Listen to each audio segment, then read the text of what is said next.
Without a doubt, 2023 was the year of the Mexican super peso, which is currently the world's third most valuable currency in relation to the dollar. Here in this chart you will see how many Mexican pesos are exchanged for $1. At the beginning of 2023, 19.5 Mexican pesos equaled $1. But as the year progressed, the peso began to strengthen and reached its strongest point at the end of July when almost 16.5 pesos was equivalent to $1, a 15% strengthening. Now, at the end of the year, $1 is equivalent to 17 pesos. Although the peso's strength is commendable, the dollar was, in fact, weaker against other currencies in 2023. Here you will see the Colombian peso, for example. At the beginning of the year, $1 was equivalent to almost 5,000 Colombian pesos, while today $1 is equivalent to 3,900 pesos. And this trend can also be seen in Brazil, in Europe, and in other countries.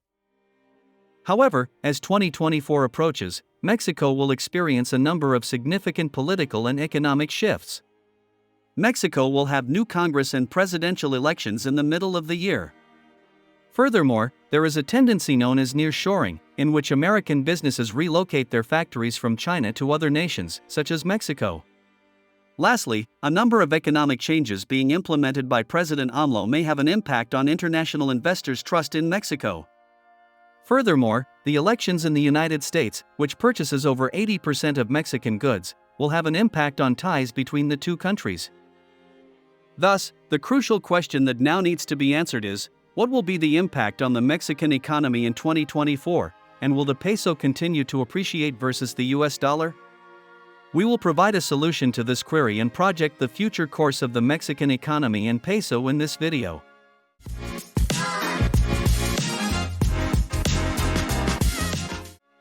Let us begin by providing a brief overview of the Mexican economy in the year 2023. First, most analysts projected that the economy would expand by 1 to 1.5%. A lot of people were terrified of AMLO's socialist rhetoric and the fact that there were issues with the world economy, such as the financial crisis, the conflict in Ukraine, and the conflict in Israel. Nevertheless, the economy grew more than 3%, as you will see here, surprising everyone. Then, inflation was yet another significant issue that Mexico will face in 2023.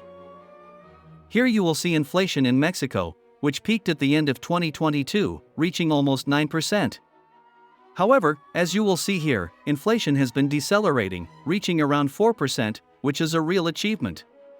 But here is the big question: what was it that brought this inflation down? There are a few reasons for this, including the decline in the cost of natural resources like oil and gas. However, the Mexican central bank's interest rate policies were among the main causes. In addition to being tasked with printing pesos, the Mexican central bank sets the interest rates on all national debt. Also, in an effort to combat inflation, banks typically boost interest rates on all debts, which slows down the economy. And in this graph you will see the interest rates.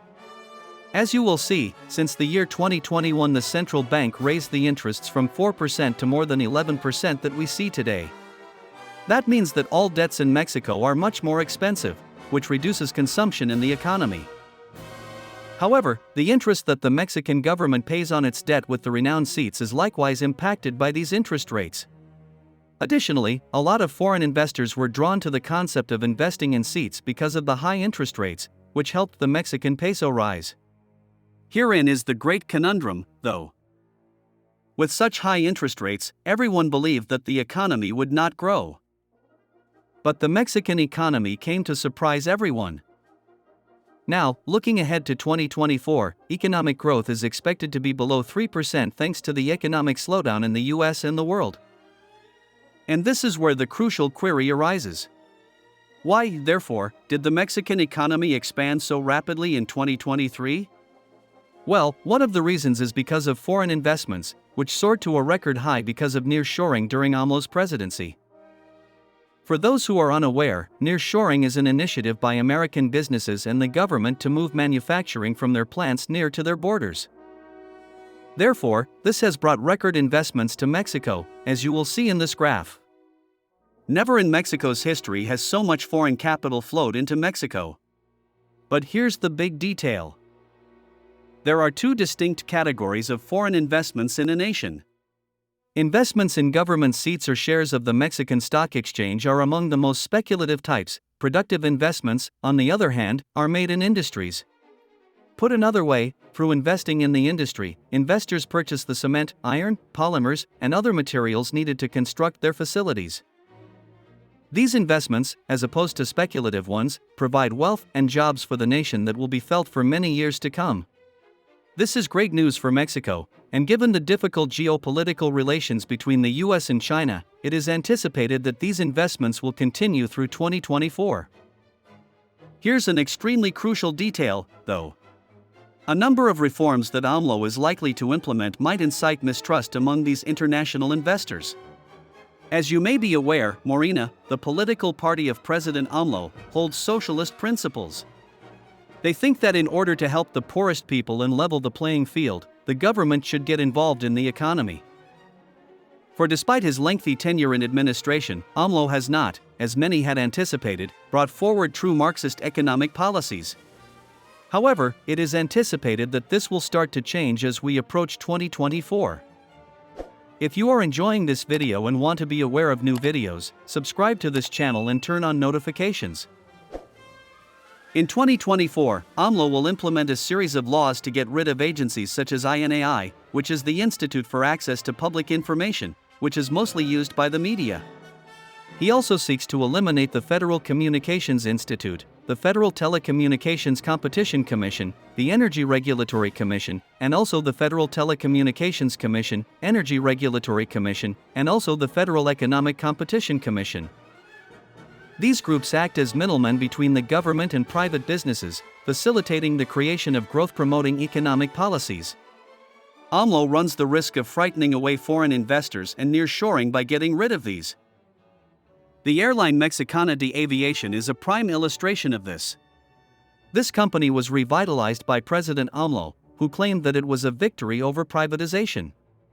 According to AMLO, the government ought to oversee businesses that are essential to the Mexican economy. Here's where investors and economists worry that more state-owned businesses may spring up, slowing down international investment. Let's now examine the political sphere. Mexico will hold presidential and congressional elections in 2024, and Claudia Sheinbaum of AMLO's Morena party is leading the poll, conducted by El Financiero. At the moment, she is supported by over half of the population. Galvez, who is regarded as belonging to the opposition, comes in second place with 31% of the vote. Thus, it is very certain that AMLO's government will remain in 2024. Depending on the policies they chose to put in place, this could deter foreign investment, slow down economic growth, and weaken the value of the Mexican peso relative to the US dollar. Now, there are a few points to be aware of. For the majority of its history, Mexico has seen extreme wealth and poverty inequality. This is a current issue, albeit one that is gradually becoming better. But poverty in Mexico is a true scourge. Just so you know, the minimum wage in Mexico in 2023 was 207 pesos per day. This is a small amount, yet it poses a major threat to the economy. However, new economic policies state that the minimum wage will rise by over 25% to almost 250 pesos per day. As a result, Mexican workers will have more money in their pockets, which should benefit the Mexican economy. On the other hand, a pay boost also forces firms to cut costs, reduce spending, fire unnecessary employees, or raise pricing. As a result, if we go back in time, we can see that nearshoring and foreign investments were largely responsible for Mexico's fantastic year in 2023. These were historic investments that will pay out for many years to come. And this, along with other factors like interest rates set by central banks and economic expansion, explains why the value of the Mexican peso increased in relation to the US dollar. On the other hand, dangers are approaching. Given that President AMLO and his party are pursuing policies that are unfavorable to company owners, they may deter international investment. However, this can be a political ploy. AMLO is aware of how reliant on Mexico the United States is, and that Mexico's proximity to the border and highly skilled labor force limit their options. Therefore, the forecast is that the peso will probably maintain its current levels, as you will see in this chart, or also surprise us by ending up strengthening even more. Given that the United States is Mexico's most significant trading partner, the outcome of the American elections will also have an impact on this. Which brings me to my next question: do you believe that Mexico's economy will keep expanding, and how do you feel about AMLO's pledge to adopt more socialist policies? Tell us what you think in the comments section.